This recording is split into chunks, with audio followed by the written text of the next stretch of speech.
Good evening and welcome to the Bedminster Township Committee. This is our regularly scheduled Township Committee meeting, September 5. So we are now into September. I recognize that we have full attendance of the Township Committee. Here in person, Committeewoman Moreski, Committeeman Stevenson, Committeeman Hickey, and attending remotely, Committeewoman Fernandez. Ms. Ray, may we please have the Open Public Meetings Act statement? Yes, Mayor. Adequate notice of this meeting of the Township Committee was sent to the Courier News Somerville, Bernardsville News Whippany, and to all subscribers, and posted at the Township Municipal Building on January 10th, 2023. Great, thank you. Please join me in standing for the Pledge of Allegiance. I pledge allegiance to the flag of the United States of America and to the republic for which it stands, one nation, under God, indivisible, with liberty and justice for all. Okay, let's go to public comments. This is the opportunity during the meeting for members of the public to make statements, ask questions. Anyone participating remotely can take the cursor, scroll down to the bottom, click on reactions, click on raise hand, and Ms. Ray will put you into queue. If you are here in person, you can raise your hand literally and come up to the microphone. We have none in person. Ms. Ray? None online, Mayor. None online. Let's proceed. We have one set of meeting minutes to approve. That's the August 21st, 2023 Township Committee meeting. Any questions or comments regarding those minutes? Seeing none, take a motion to approve the minutes. So moved. Second. All in favor? Aye. Thank you. We have 1, 2, 3, 4 permits and raffles to run through. Let's table the first one for now. Let's go to, that's item A. Let's go to B, C, and D. So B is the on-premise 50/50 raffle to benefit Friends of the Shelter, Inc. on October 26, 2023 from 10:30 a.m. to 2:30 p.m. at Hamilton Farm Golf Club. Next is an on-premise merchandise raffle to benefit Friends of the Shelter, Inc. on October 26, 2023 from 10:30 a.m. to 2:30 p.m. at Hamilton Farm Golf Club. And D is an on-premise merchandise raffle to benefit the Midland School on October 16, 2023 from 9 a.m. to 6:30 p.m. at Hamilton Farm Golf Club. Questions or comments regarding those raffles? Seeing none, take a motion to approve. So moved. Second. All in favor? Aye. Thank Okay, coming back to item A, and this is a matter that we'd actually tabled from a previous meeting, which is special use permit for Burnt Mill Cider for live musical performances for a period of 1 year, Wednesdays through Fridays from 4 to 9 p.m., Saturdays 12 noon to 9 p.m., and Sundays and holidays from 12 noon to 6 p.m. at 3540 Route 206, Bedminster. That's obviously the Burnt Mills cidery. So this is, I believe, is this, Ms. Ray, is this the second or third request for the special use permit for music? This is the third, Mayor. This is the First third one was in request. 2021. Okay. That was the initial. And this has gone through some internal reviews by our, let's see, by our zoning official.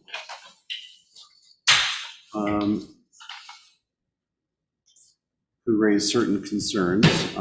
We've certainly heard from some folks in Bedminster that have heard the music coming from the cidery and have raised concerns to the Township Committee.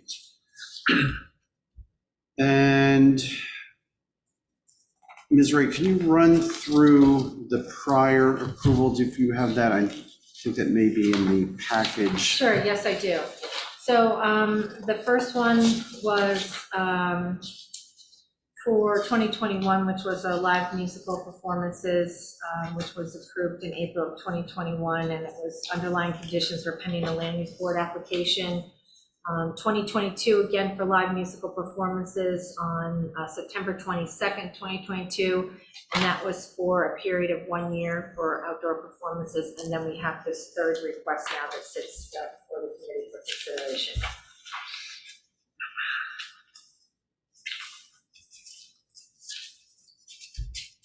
And Colin, can you correct me? Burnt Mill Cidery did come before the land use board. Was that last year or was that the previous year for essentially a stage into? I believe that was 2021, Mayor. That was 2021? Correct. But has not been constructed. I think it was kind of a package deal where they did that, the pergola, the porch, the outdoor bar, there was a bunch of things, but you're right, that quote-unquote band shell that they had proposed was never built, to my knowledge.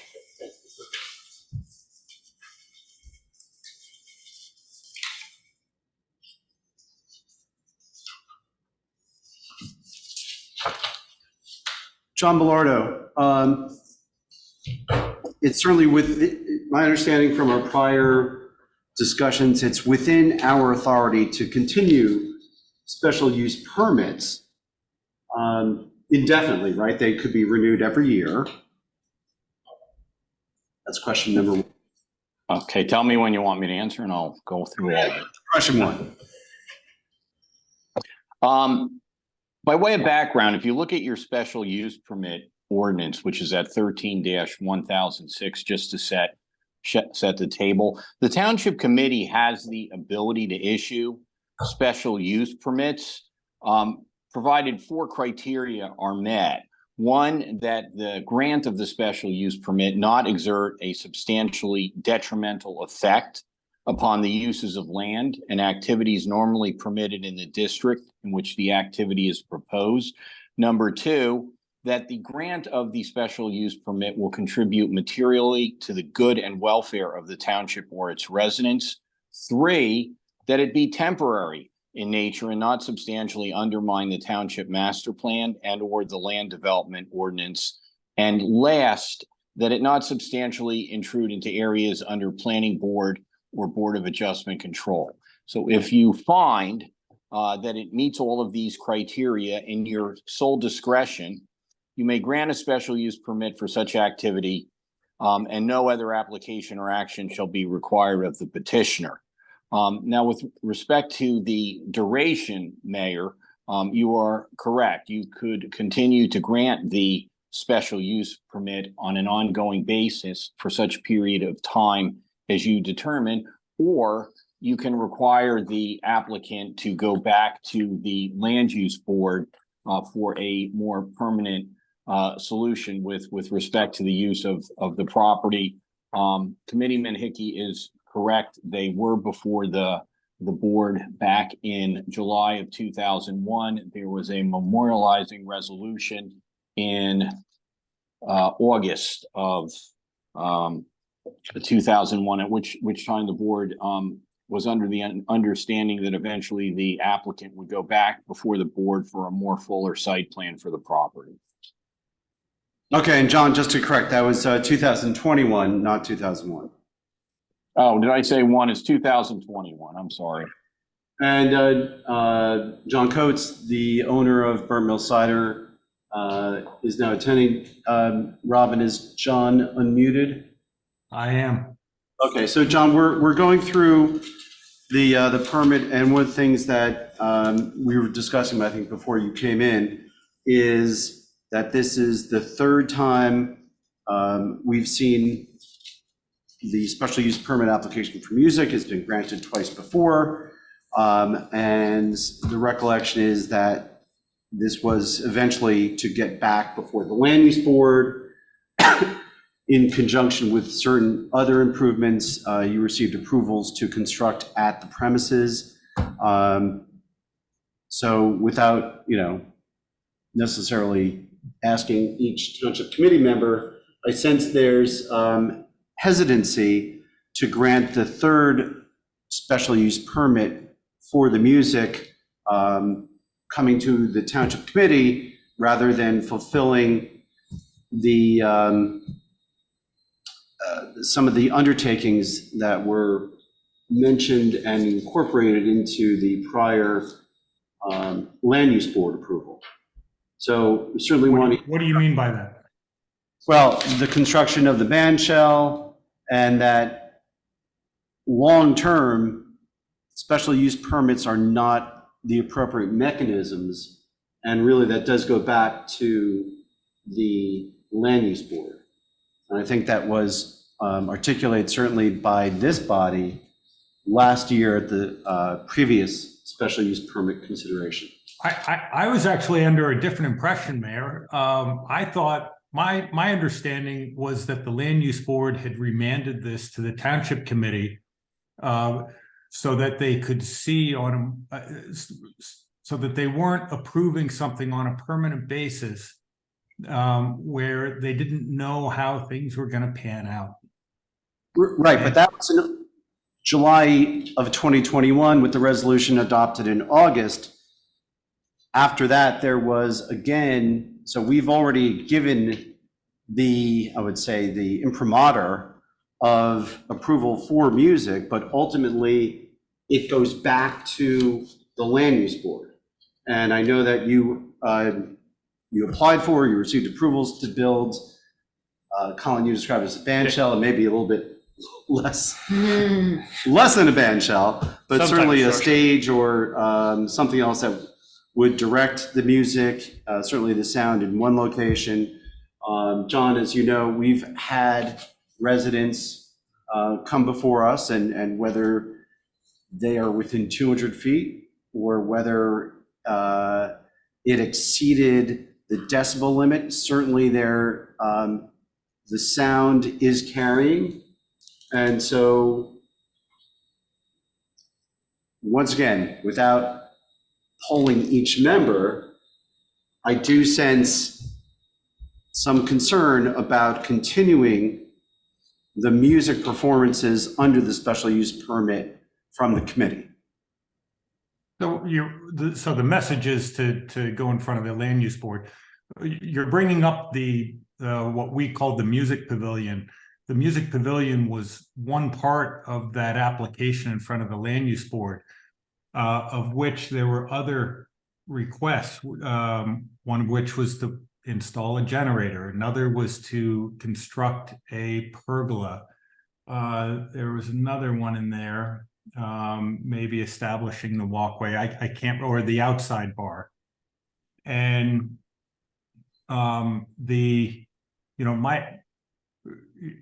I wasn't under the impression that the application for music was tied to the construction of a music pavilion. And we went forward with the other parts of the plan and decided that the music pavilion was actually not part of our plan. We just decided to move on without it. Are you saying that the condition for approval of music is based on the completion of a music pavilion that we decided not to make? Yeah.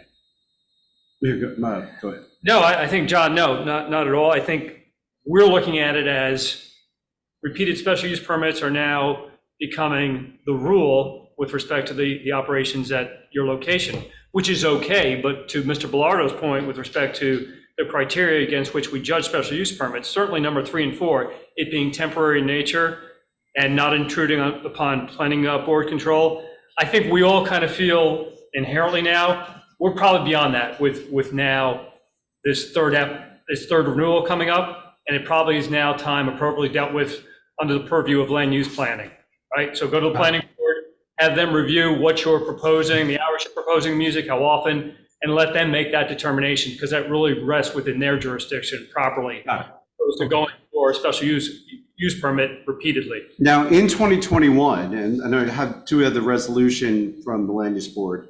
So paragraph 4, the music is an activity which will continue to be governed under the jurisdiction of the Township Committee by special use permit, and the committee will determine the standards and requirements with respect to music.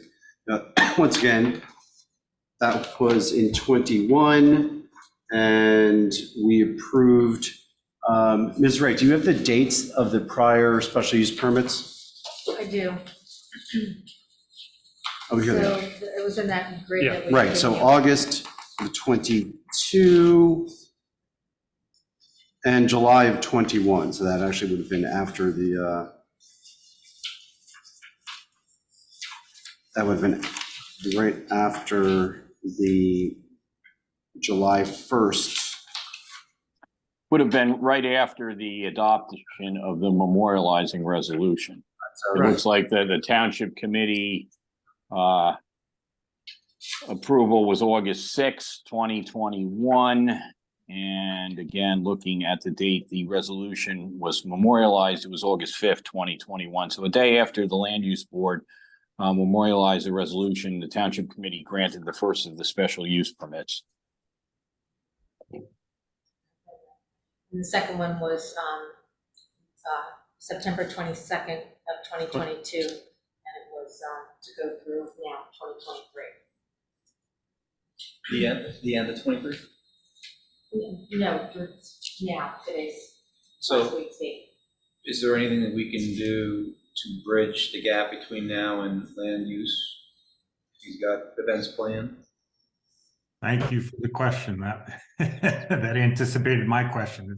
It takes, in my experience, it takes several months to get through the Land Use Board. We have some upcoming events, specifically the Heartworks charity event in a week and a half. And There's no obligation, is there, John, to make this extend to a year? I mean, we could do it for a month or 2 months or whatever to accommodate what you currently have planned, Mr. Coates, but then with the understanding that it's going to expire and you would need to go back to use. That's correct, Mr. Hickey. You could put such period of duration for the special use permit as the Township Committee deems advisable. And I might also add that if you look at that Land Use Board resolution from August of 2021, it indicated that Mr. Ferrero would review and advise on a traffic management plan and parking. Those are things normally that are part of a permanent site plan approval and not something that is reviewed on a year-to-year basis by the township engineer. well, that was a separate. Sorry, what are you saying with respect to that? That was completed 2 years ago. My advice would be if you go back to the Land Use Board, you formalize those rather than just having the rely upon Mr. Ferrero reviewing the plan and traffic management. I think that would be something that, in my opinion, you should include as part and parcel of an entire site plan, including the music. I thought it was already incorporated. I thought the traffic management plan has been incorporated into that resolution.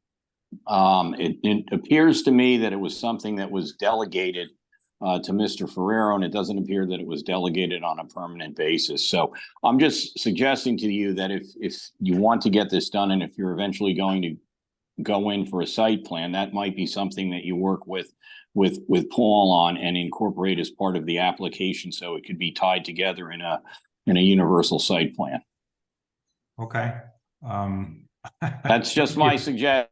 Yeah, no, it's a good suggestion. I thought this is That's what I already. would do, so you're not coming back to us all the time with these issues. I understand that. I think that makes perfect sense. It's just news to me that the traffic plan hasn't already been incorporated, because it was reviewed after the Land Use Board, and I thought it was finalized. So I guess I'm wrong about that. Well, John, I mean, that's a little bit of a detour from the parking to the, well, certainly to the parking from the music issue. But you may have had your engineer coordinate with Paul, and maybe that was approved. I don't know. But I do want to come back to the music issue. So what is immediately on your schedule, or whether you have commitments or not? We want to make sure that we can, so the nature of this is that we have events every Thursday. There's a bluegrass band that comes in and plays. We have a commitment to have a band come in a week and a half. And I'd like to have the possibility of another event in either October or November. And I'm not sure that I'd have enough time to get through any land use board approvals, especially if it's something I think Mr. Bellardo is correct. If there's anything that hasn't been resolved and made permanent, I want to make sure that these things are taken care of and put to bed.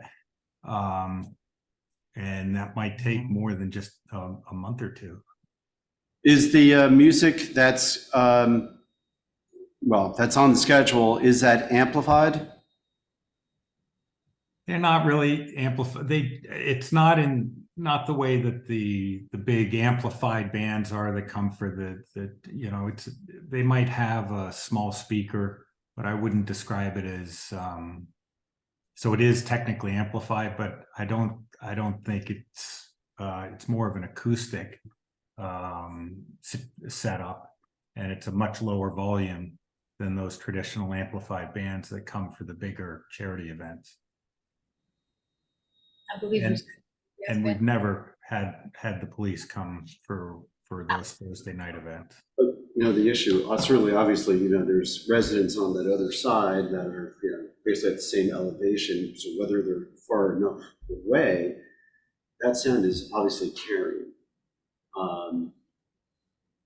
And I don't know if the complaints that came in over the last couple of years have been during those amplified sessions or acoustic sessions, but obviously there's some carrying of sound. And, I think it's appropriate that we take that into consideration as part of this special use permit. So, I'll ask the question again, if it's small amplifiers, do you need small amplifiers, or does the band need small amplifiers? I think they use what they think they need is appropriate. So if that's what they're using, I'm not really sure if there is an amplified speaker in there. I've heard it many times. Their sound doesn't carry as much, and to the best of my knowledge, the police have never been called on a Thursday night when this type of setup has been playing. Now it is different for those the more amplified bands, which are louder. That's a entirely different animal. Additional questions? Doug, Renee, Gina?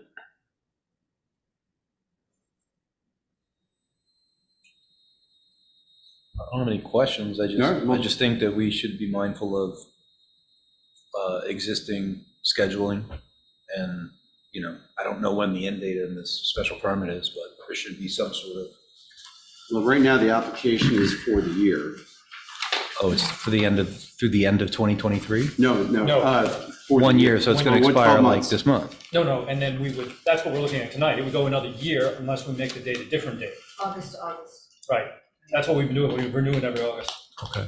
So can I make if I can get an understanding of how long it would take to get through the land use board process, if I were to start tomorrow, then it's, and then also to go through the process of getting a resolution, with any discussions or planning with Paul Ferrero that takes place after a land use board meeting.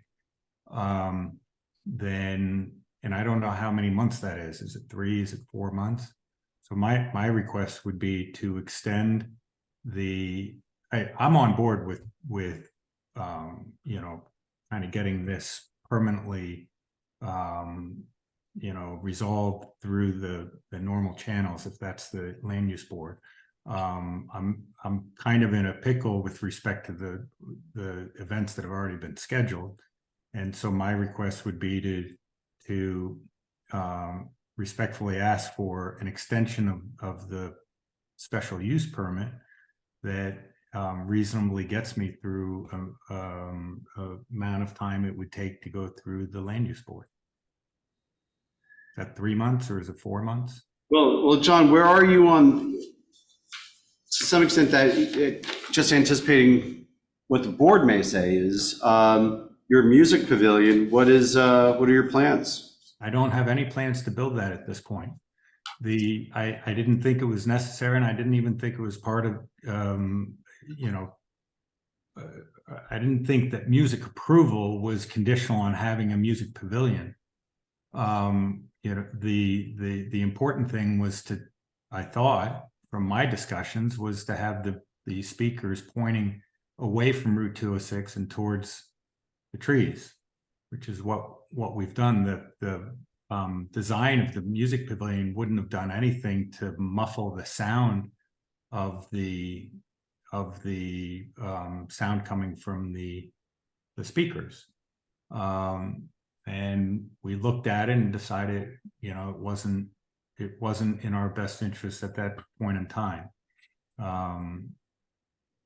So, you know, I view them as two separate issues.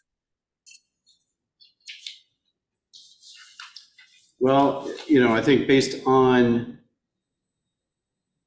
experience that this board, that this committee has seen, there have been complaints, and once again, whether those are within noise standards or not, that's not for us. All we know is that there have been complaints, and we, you know, we should be sensitive to those. And my recollection is that as part of that early approval, that the music pavilion was going to direct the sound in a certain direction towards the woods, away from the road and the other residents. So it's just something that I think you may want to consider going back before the land use board. We can, as Mr. Mayor, can't we still point the speakers in the same direction as if they were standing on a platform? Well, I think that brings us back to the issue of the speakers. And, you know, whether it's low amplification or higher amplification, it's amplification. And, you know, if we're going to do this on a temporary basis, I don't necessarily know that we head in the direction of exacerbating a condition for the residents. And I can't go back and pull the dates up when those residents were complaining and tie that into whether that was amplified or not. Or whether it was a low degree of amplification or a high degree of amplification. But there's certainly, it's something I think that we need to be sensitive to the residents. So my understanding at this point is that there's two considerations: the low amplification events that have taken place every Thursday night for the last almost 2 years. In no single case has there been a noise complaint. For the 2 amplified events that we had last year, and for the 5 that we had before that, there had been noise complaints.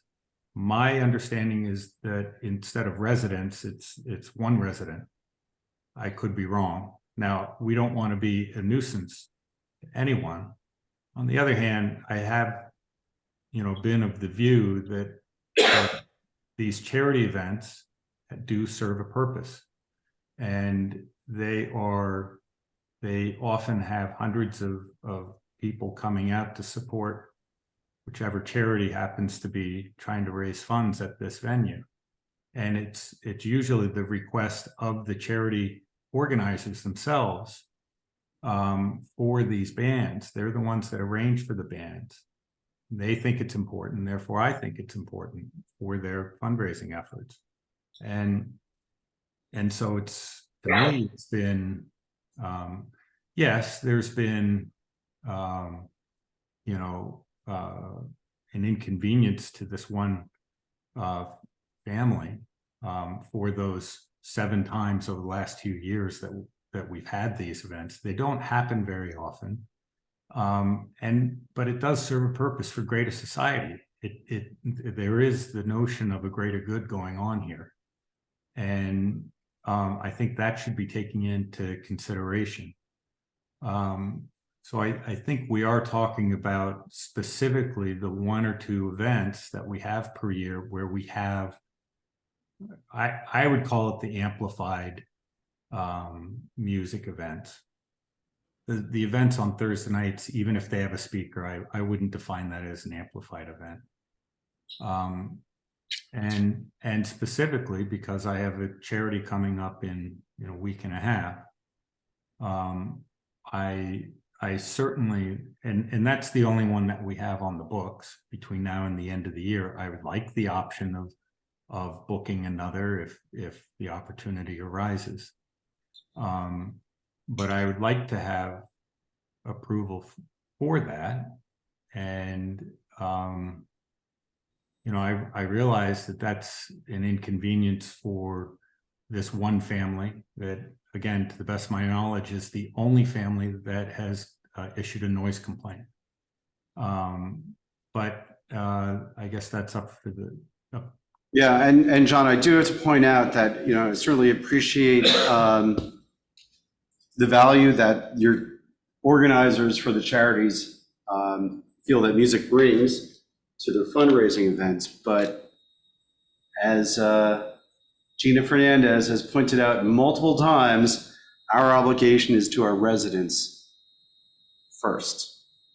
So we look at it slightly differently. We do recognize what the charities are trying to do, but we're here for the residents. Okay, well, I'm a resident and Burnt Mills is a resident. So why does the inconvenience of Mrs. Rogers and Mr. Rogers, I'll ask you directly, does their inconvenience trump my desire to pursue my Well, right? John, this is a special use permit, so this is not necessarily something as of right. So let's ground ourselves in, this is a request, you've been approved twice. This is the 3rd request. We've certainly heard the complaints, whether they went to the police or not, we've heard them. And so you were asking us to do something that is not, once again, it's called a special use permit. And John went through those requirements, right?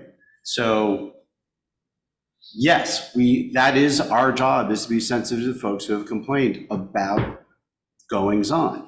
And do we continue to treat this as an annual event, granting the permit, or is there a more permanent solution that can be implemented so that you don't have to come before us and that you do get the rights to run your musical performances, certainly within the construct of the noise ordinances or the state noise regulation. So let's take a brief moment and let's poll the Township Committee members on a couple issues. Timing, so the duration, possible duration of a special use permit. The request is for 12 months. And the timing element, the hours of musical performances, and amplification versus non-amplification. So 3 issues. I have a question about the land use board. If we're thinking that a better answer is for him to memorialize this through land use board, well, what would John need to do that's any different than what he's doing for us with the special use permit? They could certainly put requirements and conditions on that approval on a permanent basis. So for example, there are certain design standards that they will consider, right? And they may make requirements of buffering, direction of music, which is mentioned in the testimony, or other things which they may impose on that landowner and ensure that they're in conformance. So again, as the mayor said, I think we've dealt with this from an exception standpoint, but the exception is becoming the rule. Yeah, I mean, Right. so when you look at the permit, the special use permit is this. Yes. At a land use board, it's going to be much more details regarding where the music is going to be placed, amplification versus non-amplification.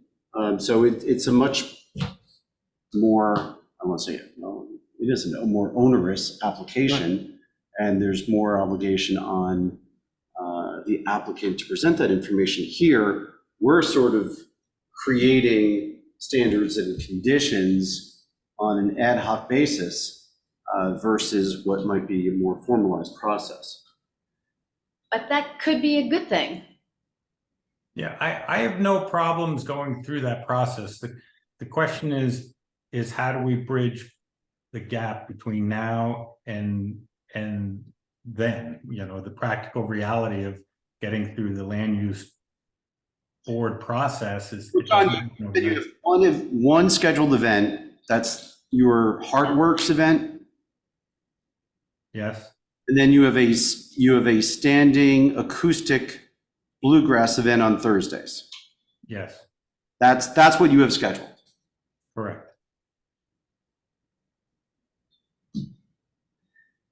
And John, when would you anticipate, outside the Heartworks event, when does the bluegrass stuff end? I mean, I have to assume sometime in November, it gets too cold to be outside playing music, right? Then they go inside. They play every Thursday night and have done so for the last 2 years without a visit from the police. So, inside. Inside doesn't- Inside doesn't seem to be an issue It's for fine. us. Right. Outside isn't an issue for the residents either because they don't hear it. But that's also, once again, it's non-amplified. Yeah, I wouldn't, even if they have a speaker, I wouldn't describe it as amplified. I think what we're talking about when we say amplified are those, the bigger bands that get up on a stage and perform at higher volumes. And when is the Heartworks performance? I thought it was this Friday. It's actually next Friday, the 15th or so. It's 15th. Friday, the 15th. At night. Yeah. And stopping, before the end of the evening limits associated with the special use permit.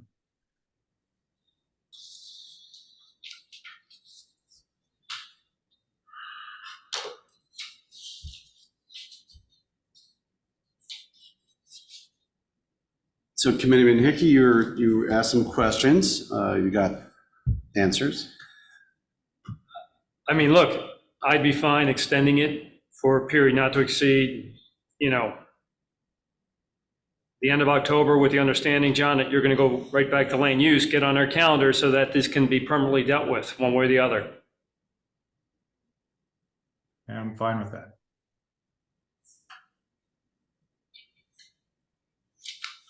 Request for hours of operation for music, Wednesday to Friday, 4 to 9. Saturdays, 12 to 9. Sundays and holidays, 12 to 6.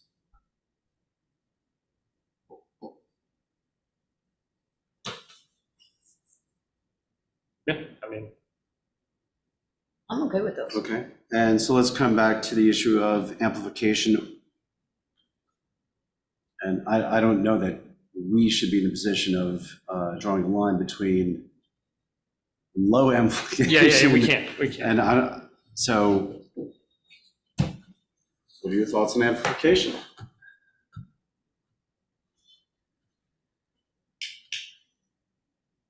The bluegrass band is very quiet. I've never heard the other bigger bands that are the ones that seem to be at issue. I don't know, if do those have like 5 or 6 speakers, something we could quantify? The bluegrass band, I think they just have one little speaker. I'm trying to figure out a way, besides decibels, how to delineate between the small bluegrass band that's more acoustic than anything, and then the bigger bands that really are electric guitars that count on speakers. I don't think it's the number of speakers though, Renee. I think it is a function of decibels. And John, I know you or Mr. Fox had testified back in the land use meeting that when you eliminated the drums, there were a lot less complaints. So perhaps that's a way to regulate this until you get, some permanence with respect to a decision. I mean, have you asked those guys in the past to pull the drums or not amplify the drums, or what have you found? Well, that's actually in, That's what I'm saying, yeah, right? that was in right, paragraph 5 of the 5, right. resolution, Right. the reference to drums and not having them. I mean, the problem is we're trying to engineer a solution on the fly here. And again, it really needs to be remanded back to land use so they can permanently determine how they want to deal with this. Yeah, I get that. Let's get it to the land use board. I think between now and then there's, I don't know what to tell you. There is one event on the books that, we've had every year for the last 3 years. It's a very popular event, and there's music there. So are you telling me that you don't want that band to be there, that you don't want it to happen? I mean, if that's the case, I guess, I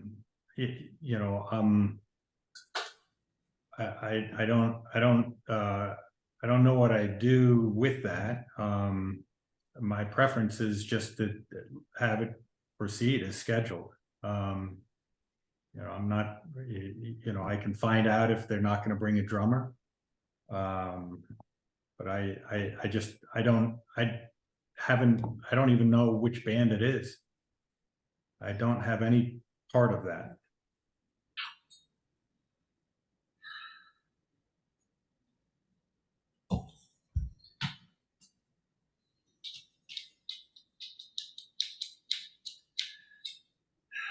But at the same time, I don't think that this ask is, I don't think at any point that the ask of even having amplified bands was too much relative to, at 365 days in a year, we had 2 events last year, 2 amplified band events last year.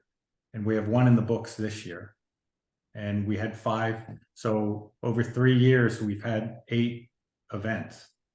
It's just in this community where you have other events like fireworks going off seemingly every month, all sorts of events that cause noise. I just don't think that this event, which is essentially tucked away and when you're down at the road, you do not hear it that much. Now, I understand that the noise might be carrying over the road, but I just don't see that. I do not see that as a major ongoing inconvenience. I see that as essentially a one-off event during the year associated with this time of the year, just like there's traffic on Route 206 at this time of the year. It's just one of these things that goes along with the territory. So where we stand is we have a request for a special use permit for 12 months. We've granted it 2 years in a row. Land use board did kick it to the Township Committee for musical consideration. So since then, 2 approvals. So it's clear that, I think, to the Land Use Board that the Township Committee has not had a negative reaction to having music performances there. But this is now the 3rd time. We've certainly seen folks come here, and whether it's one family or 2 members of the family or 3 members of the family, they've been here. Certainly enough for them to take the time to come down here. So I think there's obviously, it's not without merit. Once again, whether it's consistent with anything, requirements we have from the township ordinances or from state regulation, that's not our expertise, but all we know is that there's been a complaint. So we've talked about tailoring it to the, so right now, Committeeman Hickey proposed through October 31st. Yeah, Drums, amplification. And this is for outdoor, because I don't think Yep, that we yep. have a concern with indoor. John, tell them not to turn the volume knob to 10 or 11 if Spinal Tap world. But I mean, yes, we're trying to accommodate, John, your request. Obviously, I think October 31st gives you enough runway to get your preparation done, to get in front of land use. Also accommodates the Heartworks, which we recognize as a charitable event. But we do need the assurance that there's going to be a permanent resolution to this, not just another bite at the apple and another special use permit 2 months from now. So that's why I proposed that time frame. I appreciate that. This is actually, I thought that going through the Township Committee for music approval was a permanent thing. I'd rather, memorialize it as well through the Land Use Board. It's just that this is the first that I'm hearing of it. So to me, I appreciate the accommodation on timing, because I was under the impression that I had to go in front of the Township Committee and that there wasn't a limit. But I understand what you're getting at, and I'm happy to go through the Land Use Board.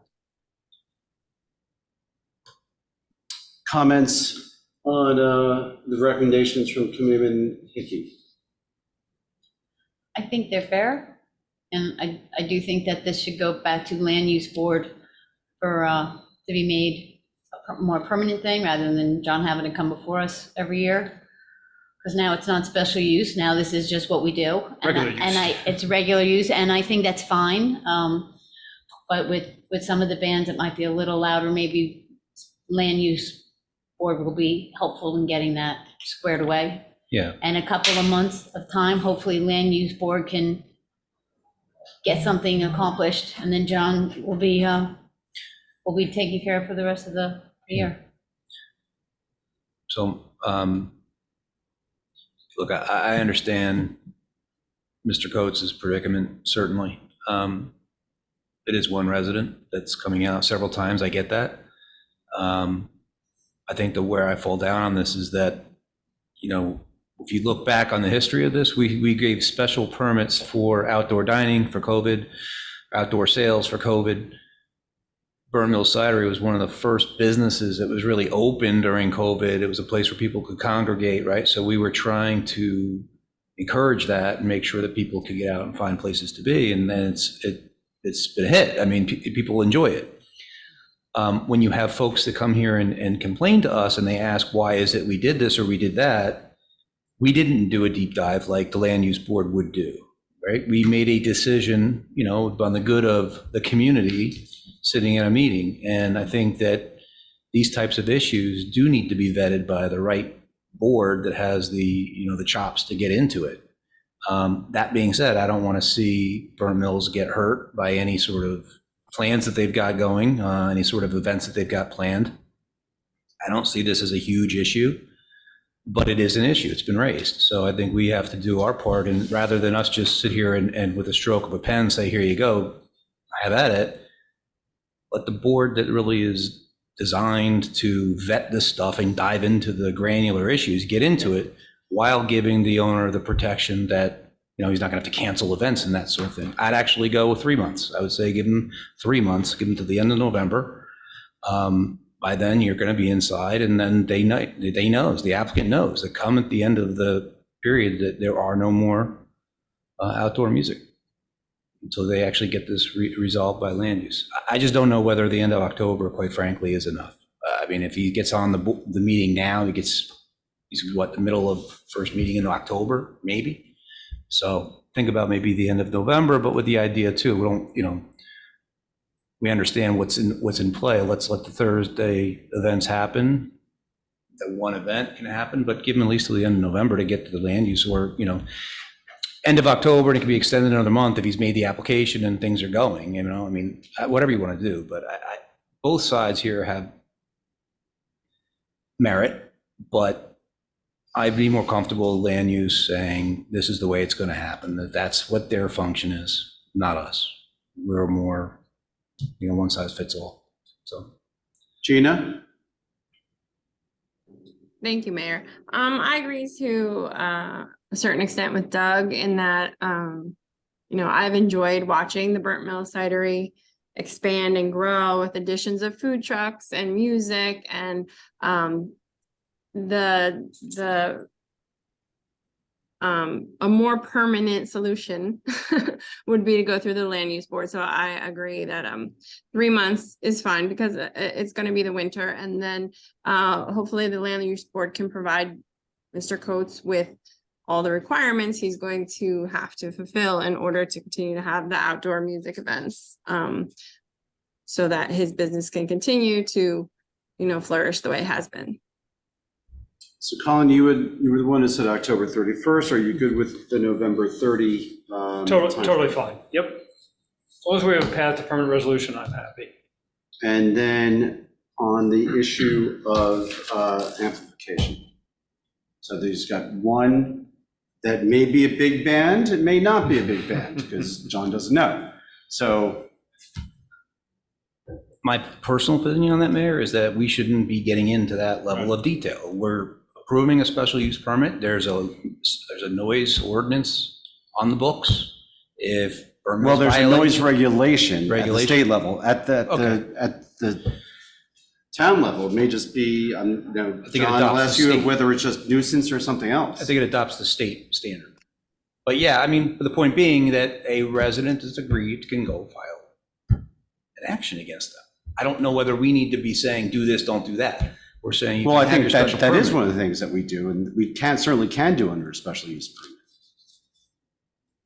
Have we, I don't know, I don't think we've done that to date though, right? Special use permit, we can write whatever condition we wanted. But There is- to there is John's actually point, a he's special been doing condition this on one for, of these use- he's been doing this for I think two and a half, we did, 3 right? years. You have a total of one resident that's a repeat customer that's complaining, and it doesn't mean it's not legitimate, One from the, but you're talking about a single resident.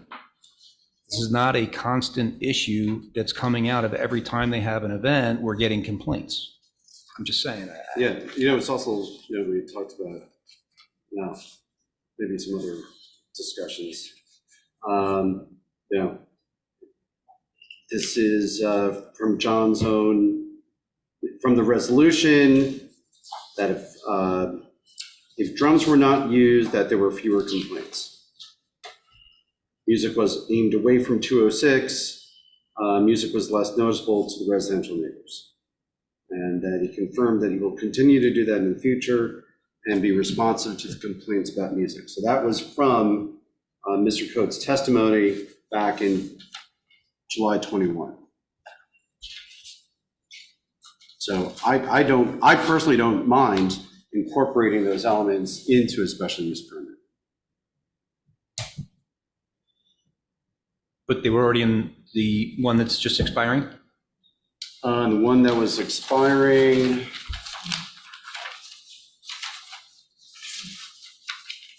no.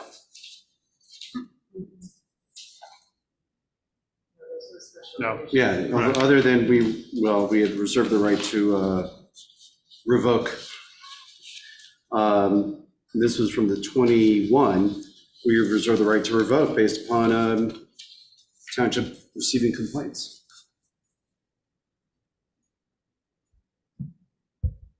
And since then, we've received complaints. Once again, maybe not necessarily, I think the police only reported one. Remind me, did they go to court? They did. Dismissed. For lack of. No. We went to court. Are you talking about the suit? Yes. No, it went to court, and then there was a motion to dismiss after Mrs. Rogers provided her testimony. So I was dragged into court. And that was granted? And what do you mean it was granted? The motion to dismiss was granted? The motion to dismiss was granted after Mrs. Rogers had, I don't remember the term, she contradicted herself. It was the judge accepted the motion to dismiss after the testimony. Took one question out of my lawyer.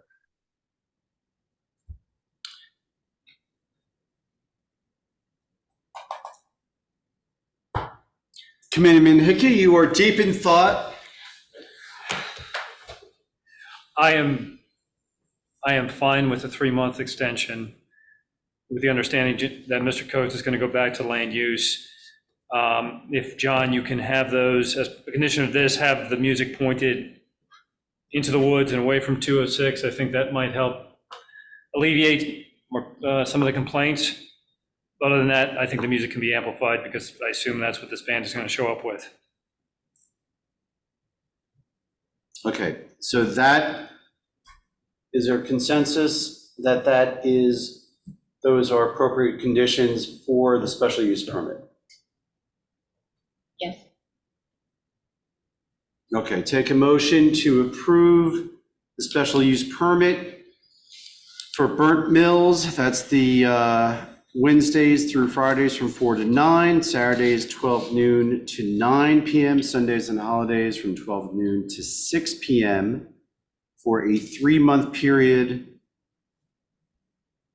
Music to be directed away from Route 206. Once again, put in that we obviously reserve the right to revoke, restrict, or condition the permit based upon complaints. The motion to approve that special use permit. So moved. Second? And it's for, these are conditions for outside use. Second. All in favor? Aye. Aye. Thank you. Thank you, John. Thank you, John. Thank you, John. Thank you. Thanks, John. Okay, we will proceed to monthly report discussion by subcommittee chairs. Committeeman Stevenson. Thank you, Mayor. Good evening, everybody. DPW is my only update tonight. Kevin and his team are working on getting the roads ready for paving projects. We're also working on the hike and bike path. We're doing the third leg of that you're looking at doing, Kevin? What was it? From Bedminster School to the first AT&T bridge. Okay. So it's a large section. It's really 2 sections. One was planned in 2021, the other one was 2022. So we're just trying to really get caught up on that. So we dug out, we excavated all of the areas where the roots protruded up, filled that in with DGA, compacted it, we're gonna let it settle out, and then once we come through, we're gonna overlay everything. Beautiful. Obviously, the street jobs will take priority over hike and bike, but we're looking to do both of those this summer. Historic preservation, got a meeting coming up this month, didn't have one last month, and got some meetings coming up on some of the other issues that I'm handling for the township. So maybe more updates next round. Okay, thank you. Committeeman Hickey. Thank you, Mayor. Good evening, all. As suspected, end of summer, not too many meetings, but the Board of Health will meet on 9/21. The Board of Ed will meet on 9/14. And Mayor, you and I have a library board meeting come up, I think, on the 20th as well. So more to report out next meeting. That's all I've got. Okay, thank you. Committeewoman Mareski. I don't have anything to report on my meetings. I have an environmental commission coming up tomorrow, JVH coming up the 20th, and I'll report back after those. Committeewoman Fernandez. Thank you, Mayor. I just have one quick update for rec. Originally, the family fun night that was scheduled for August 25th was canceled due to the weather, but it has been rescheduled for Friday, September 29th. That's all. And what about with Fall Fest? Everything proceeding? Yes, Fall Fest is proceeding, and everything is looking great. Can't believe it's already almost fall. And so just a couple things. As we previously discussed, the State Planning Commission granted us plan endorsement. So our master plan was approved and endorsed by the State Planning Commission, which if there are lawsuits regarding our zoning, this is another little piece of ammunition defending the township's zoning. Also, I did attend a hearing of the Somerset Hills School District. And at that meeting, Chief Bernardo and I were in attendance representing Bedminster, and the new superintendent, Brian Brotchall, or Dr. Brotchall, wanted the opportunity to recognize the police chiefs of all the municipalities that send their kids to the Somerset Hills School District, and for us as a sending district to the high school. Very nice event, and a little recognition for all the elected officials and their support of our schools. So very, very nicely done by the new superintendent at Somerset Hills School District. It was great to see Chief Bernardo out there and the other police chiefs, and the other mayors as well. And Jake was there for the press release, taking pictures. Good job, Jake. Land use board. There's one application that's been received. I don't believe it's been scheduled for a hearing yet, and we do not have a hearing. I'm sorry, we do not have a meeting this week. So there may be a meeting scheduled for later in September. And I think we'll just leave it there. Farmers market just continuing right along, routinely hitting 1,000 customers coming through. And, let's just plow on for the through the year end. Ms. Ray, may we please have the administrator's report? Yes, Mayor. Just a quick update, Vital Communications, which is our tax platform, is closing its doors on December 31st after 20 plus years of service, which leaves all the municipalities that are their customers scrambling to find a new provider. So we have scrambled and found, after speaking with a few different providers throughout the state, we've signed a contract with Edmunds, which is our financial platform. It's a little more expensive, but we actually, after negotiating, saved $8,500. So that's good. Working on the community funding grant application with the EPA, which is the sewer grant for the Miller Lane pump station. This is, if you remember, is a congressional earmark grant through Malinowski. It's pretty extensive, and we have weekly meetings with the sewer engineer on Thursdays.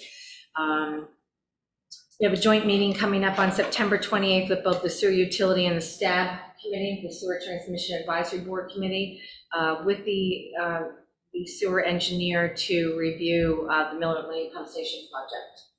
And lastly, preliminarily working on the street lighting agreements with the HOAs in the hills. They're all due to expire December 31st of this year. Okay. That's my report. Great, thank you. We do have one ordinance for introduction.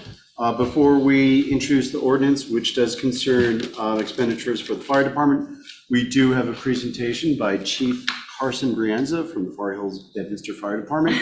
So Chief, if we can ask you to come up to the microphone up here and just walk us through the equipment and the $44,000 to be spent. I don't have a presentation, but Robin has all the information. It's as per our capital request. Part of the request was for the proposed 2.25, 2.5 inch. It's expensive. Without It's expensive. Hose is expensive. And the second portion of it is for rescue equipment, so extrication tools. That includes a cutter, a spreader, a combination tool, which is a combination of the both, a ram tool, which is used for spreading, and then also battery power unit. So that'll kind of move us into the future really with a lot of the things we're using going off gas powered units. That's what they're requesting. Great. So Far Hills Bedminster Fire Department has had a very busy August. Busy summer, August particularly. And before we move on to the introduction, just want to say what a great job you guys have been doing. Just thank you so much. You guys have been through some harrowing experiences, certainly in this last month. So I just want to thank you, Chief, and everyone else. So thank you all for your service. Thank you. Appreciate the support. If we move forward with the introduction of ordinance number 2023-017, the public hearing for the ordinance will be scheduled for next meeting, September 18th, 2023 at 7 o'clock in these premises. Any further questions or comments? Yeah, just comment, not necessarily on the ordinance per se, but I did see a letter in our packet here from you to Mr. Murray. I just want to congratulate you both on, having the two departments work together and feed off each other in good synergy. That's good government. So thank you both, to both of you. Okay, thank you. So no other questions or comments. I'll take a motion to introduce ordinance number 2023-017, which will appropriate $44,000 for various equipment to be used for the Far Hills Bedminster Fire Department. Once again, if we proceed with the introduction, the public hearing will be scheduled for September 18th.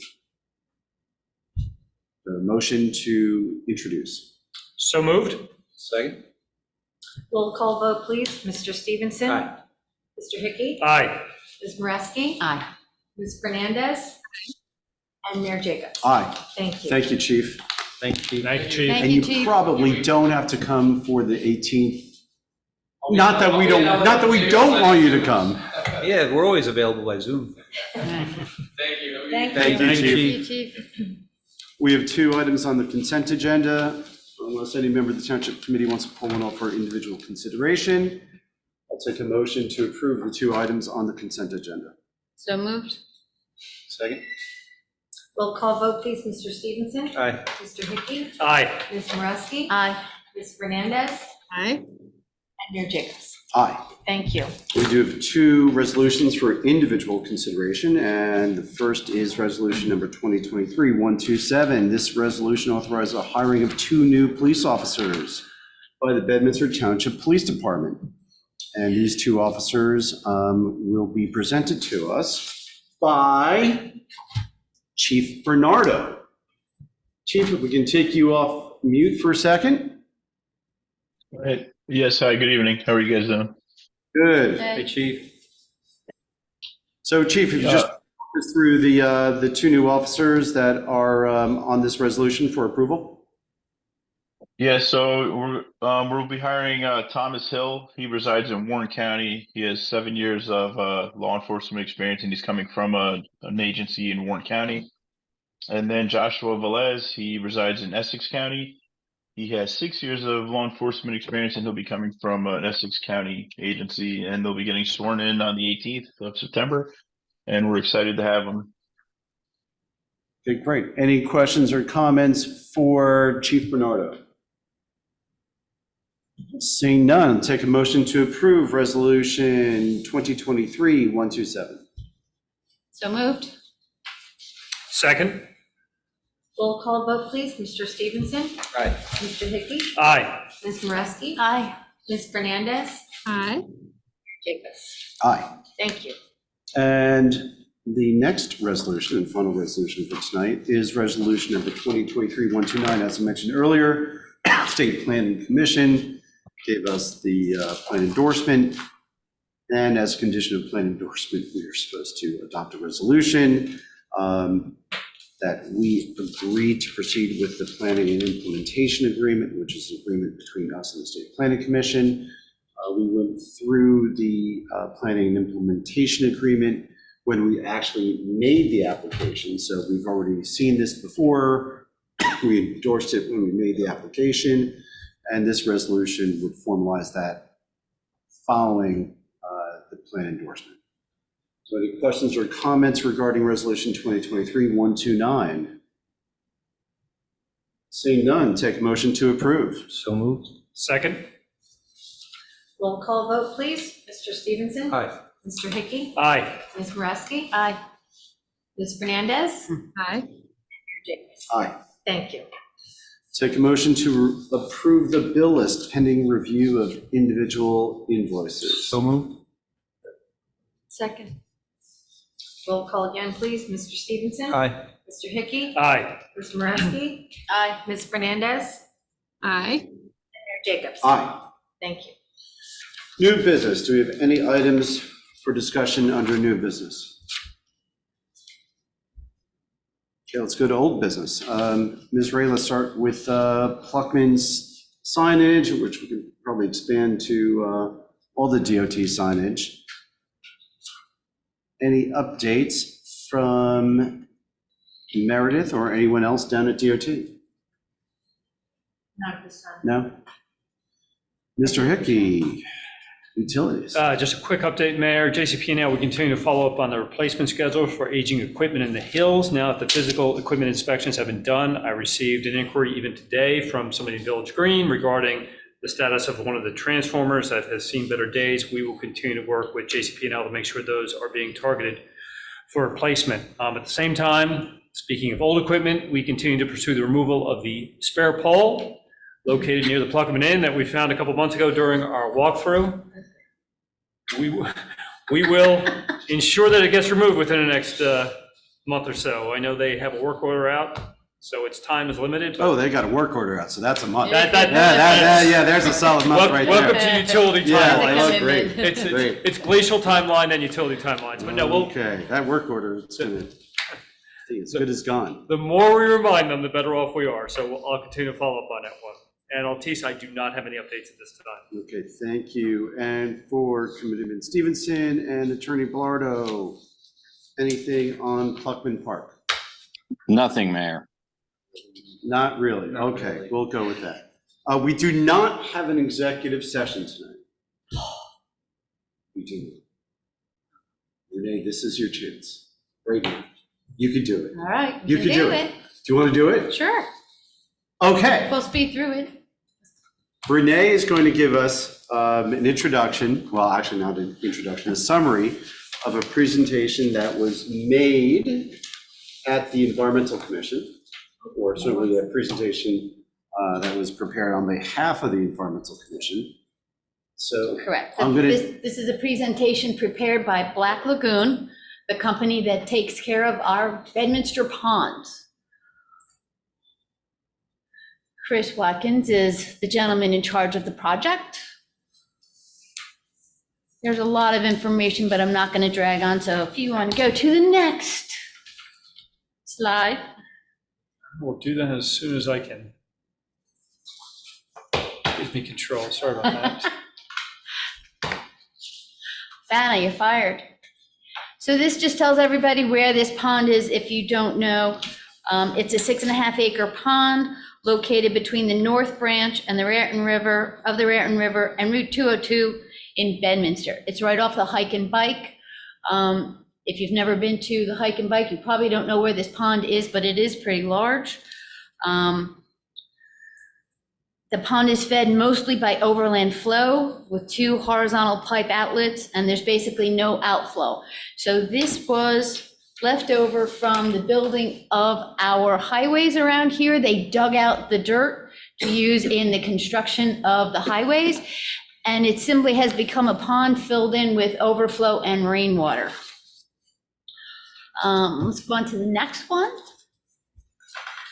So as I said, this was basically a remnant of the highway building. So as a township, we didn't want to spend a lot of money on it, but we did deign to treat it once a year to try and keep some of the weeds back.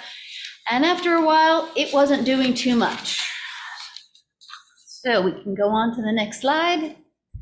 And then, of course, everybody knows Corona hit and everybody was outside using our hike and bike, which was great. But as the pond has gotten older, It got smellier and filled in with weeds, and people were beginning to notice, especially now that there were a lot more people coming to visit it.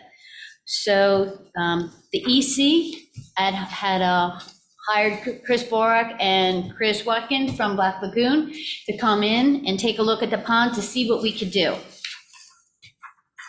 Next slide for me. So they laid out a plan and a budget. EC brought that before the Township Committee, and we approved of the funding. Unfortunately, the initial treatment didn't start until June 10th on that year, so it got a little bit of a late start, but that's okay. So the next picture shows a picture of the pond with all this milfoil and duckweed, other things growing in this, and you can see that it's just a mess in that big left-hand picture. Next page. As they say, Chris had trouble paddling across this on a paddleboard, that there was so much muck in here. Sonar is one of the products that they use to treat this, that controls the duckweed and the milfoil, or watermeal rather. It was so filled with algae and all this other stuff that they applied the sonar to places they could get to, because they couldn't even get out there. And as I said, this really has no natural inflow. There's no springs or anything feeding it, so there's not a lot of turnover of the water. Just becomes this big hot bowl of junky soup, which is great for the weed, bad for the fish and everybody else.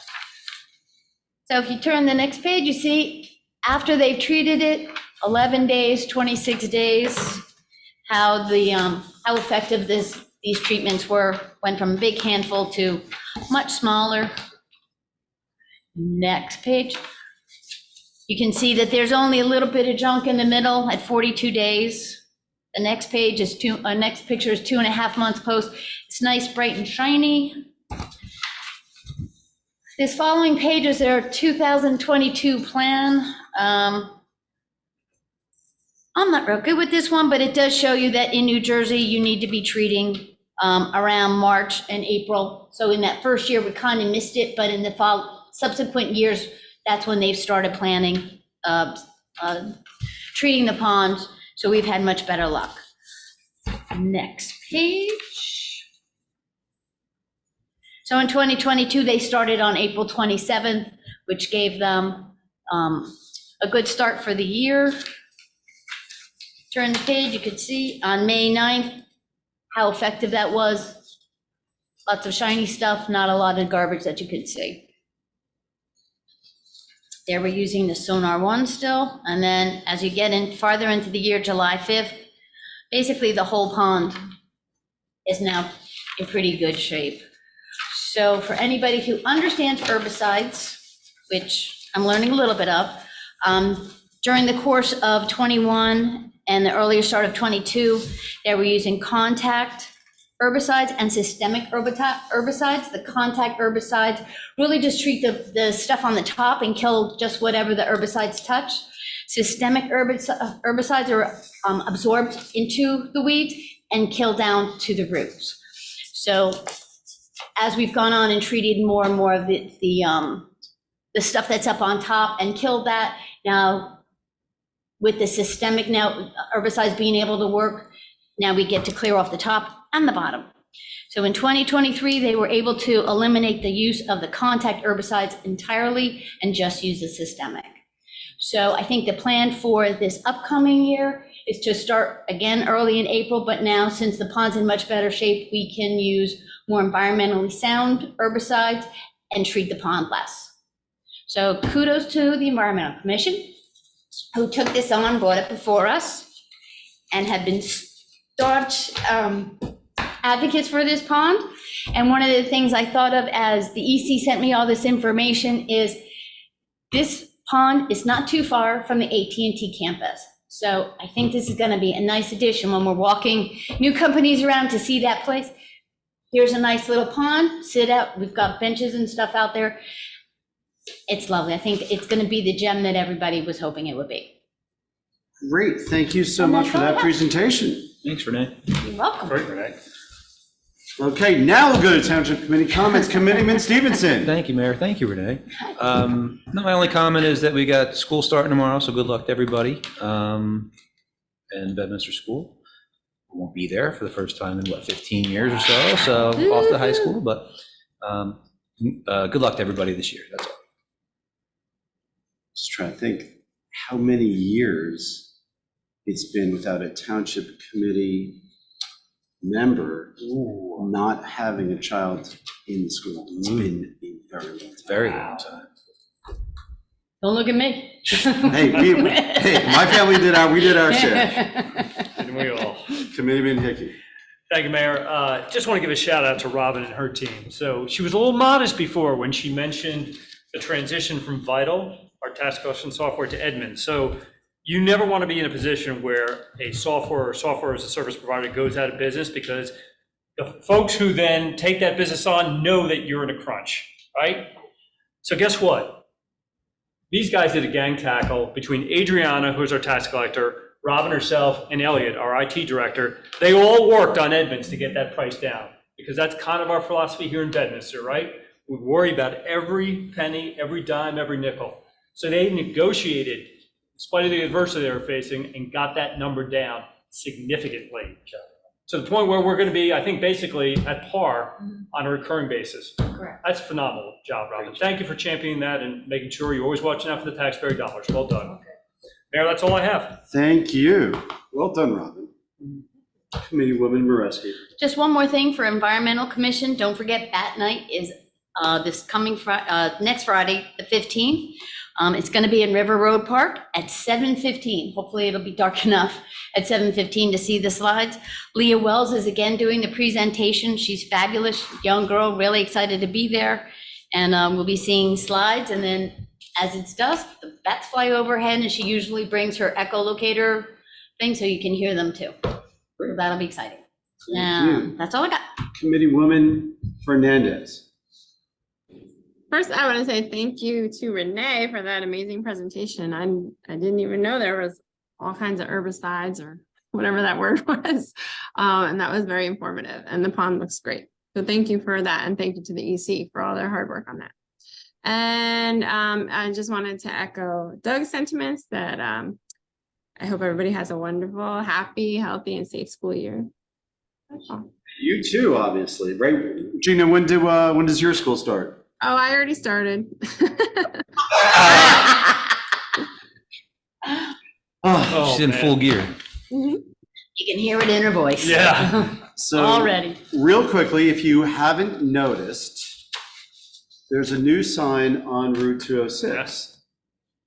that looks a lot like an old sign that used to be further south on Route 202, 206, which is AT&T Way. So AT&T Way is now in front of what used to be formerly known as the Mallinckrodt Building, and before that, known as the Dendrite Building, and before that, I forget if it was Pfizer or Pharmacia, someone else before that. But that building is now fully occupied by AT&T. It's still one AT&T Way. It's just one AT&T Way is about half mile further north. So it's great to see the building in use. The parking lot is full. I drove by this morning. It was full. And, consequence is that obviously the AT&T campus will be empty. But we've been coordinating with the county, our legislators, the property owners, and to put everything in place to get occupancy and use back at that property. So we're well situated, but it's great to see the property in use. And that's all I have for my comments. I'll take a motion to adjourn. So moved. Second. All in favor? Aye. Oh, Aye. he's getting ready. All in favor? We did aye? We did Aye. aye. All right, Aye. adjourned. All right. Thank you. That was a lame Thank you. smash. Oh, don't. Good night. It was lame. Good night.